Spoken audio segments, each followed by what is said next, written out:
Hello guys, నమస్తే. రీసెంట్గా hero Naga Shaurya నటించిన బ్యాడ్ బాయ్ కార్తిక్ మూవీ రీసెంట్గా రిలీజ్ అయింది. ఈ మూవీ అస్సలు బాగలేదు, నాకైతే నచ్చలేదు. ఈ సినిమా స్టోరీ కూడా ఒకప్పుడు 20 సంవత్సరాల ముందు రావాల్సిన స్టోరీతో ఈ సినిమా తీయడం జరిగింది. ఈ సినిమాలో సాంగ్స్ కూడా పెద్దగా ఆకట్టుకోలేదు, అలాగే బ్యాక్గ్రౌండ్ మ్యూజిక్ కూడా పెద్దగా ఆకట్టుకోలేదు. ఈ సినిమా అసలు హీరోకి సెట్ అవ్వలేదని చెప్పవచ్చు. ఎప్పుడో క్లాస్ సినిమాలతో ముందుకొచ్చే హీరో నాగశౌర్య ఇలాంటి యాక్షన్ మాస్ ఎలిమెంట్స్తో ముందుకు రావడం జరిగింది. కానీ ఈ స్టోరీ మాత్రం ఎప్పటిదో పాత స్టోరీ లైన్తో ఈ సినిమా తీయడం జరిగింది.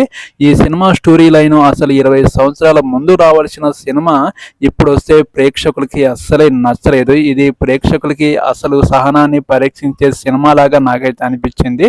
ఈ సినిమా అసలు స్టోరీలోకి వెళ్తే ఈ సినిమాలో హీరోకి ఒక అక్క ఉంటుంది. అక్క లాయర్ చేస్తూ ఉంటుంది. అక్కకు ఒక ప్రాబ్లం అయితే వస్తుంది.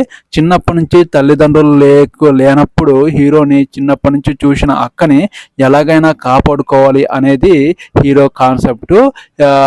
హీరో వల్ల అక్కకి కొన్ని ప్రాబ్లమ్స్, విలన్స్ గ్యాంగ్స్ నుంచి కొన్ని వేధింపులు అయితే ఎదురవుతాయి.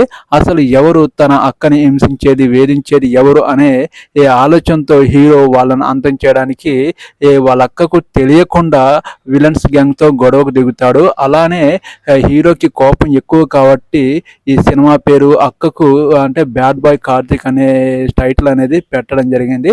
ఈ సినిమా స్టోరీ లైన్ అసలు 20 సంవత్సరాల ముందు రావాల్సిన హీరో కథతో ఇప్పుడైతే రావడం జరిగింది. నాకైతే ఇది ప్రేక్షకులకి సహనాన్ని పరీక్షించే సినిమాలాగా అనిపించింది. ఎక్కడ అసలు ఇంట్రెస్ట్గా అనిపించలేదు నాకైతే. ఈ సినిమాలో ఒక ఫైట్ ఉంటుంది, మార్కెట్లో ఒక ఫైట్ ఉంటుంది. అక్క తమ్ముడు ఇద్దరు మార్కెట్లో వెళ్తుంటే ఒక గొడవ అనేది జరుగుతుంది. అక్కకు తెలియకుండా వెనకాలే ఫైట్ చేయడం సీన్స్ అనేది ఈ సినిమా అసలు ఆ సీన్ అనేది ఎందుకు పెట్టారని అనిపించింది. ఇలాంటి సీనే ప్రభాస్ డార్లింగ్ సినిమాలో చూపించడం జరిగింది. అసలు ఈ సినిమాకి, ఈ స్టోరీకి అస్సలు ఏం పొంతలు లేదు, హీరోకి కూడా పొంతలు లేదు. ఎప్పుడు క్లాస్ సినిమాలతో వచ్చే నాగశౌర్య ఇలాంటి చెత్త సినిమాలతో రావడం వల్ల ప్రేక్షకులకి సహన పరీక్ష పెట్టడం జరిగింది. నాకైతే ఈ సినిమా జస్ట్ యావరేజ్, టైంపాస్ కోసం కూడా చూడడం కూడా వేస్ట్ అనేది నాకు అనిపించింది. మీరేమంటారు? ఇది నా ఒపీనియన్.